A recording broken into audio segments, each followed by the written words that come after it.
അസ്സലാമു അലൈക്കും വറഹ്മത്തുള്ളാഹി വബറകാതുഹു. ബിസ്മില്ലാ അൽഹംദുലില്ലാ. പ്രവാചക സല്ലല്ലാഹു അലൈഹി വസല്ലമയെ കാണാനും അവിടത്തോട് ബൈഅത്ത് ചെയ്യുവാനും അതിയായ ആഗ്രഹമുണ്ടായിട്ടും ഉവൈസുൽ ഖർനി റഹ്മത്തുള്ളാഹി അലൈഹിക്ക് അത് സാധിച്ചില്ല. കാരണം വൃദ്ധയായ മാതാവിനെ പരിചരിക്കുവാനും അവർക്ക് വേണ്ട സേവനങ്ങൾ ചെയ്യുവാനും അദ്ദേഹം മാത്രമേ ഉണ്ടായിരുന്നുള്ളൂ. ഈ കാര്യം മുഹമ്മദ് നബി സല്ലല്ലാഹു അലൈഹി വസല്ലം അറിയുകയും നിങ്ങൾ ഉവൈസുൽ ഖർനിയെ കണ്ടുമുട്ടിയാൽ നിങ്ങൾക്ക് വേണ്ടി ഇസ്തിഗ്ഫാറിനെ തേടാൻ അദ്ദേഹത്തോട് ആവശ്യപ്പെടാൻ പറഞ്ഞു. സഹോദരങ്ങളെ, ഉവൈസുൽ ഖർനി റഹ്മത്തുള്ളാഹി അലൈഹിക്ക് ഇത്രത്തോളം സ്ഥാനം ലഭിക്കാൻ കാരണം അദ്ദേഹം മാതാവിൻ്റെ വിഷയത്തിൽ വേണ്ടവോളം ശ്രദ്ധ കൊടുത്തതുകൊണ്ടാണ്.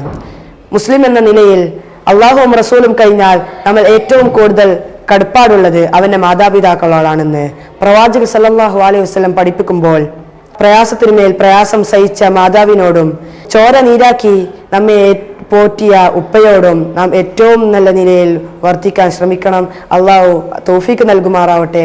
വാഖിറ ദഅവാന അനിൽ ഹംദുലില്ലാഹി റബ്ബിൽ ആലമീൻ. അസ്സലാമു അലൈക്കും വറഹ്മത്തുള്ളാഹി വബറകാതുഹു.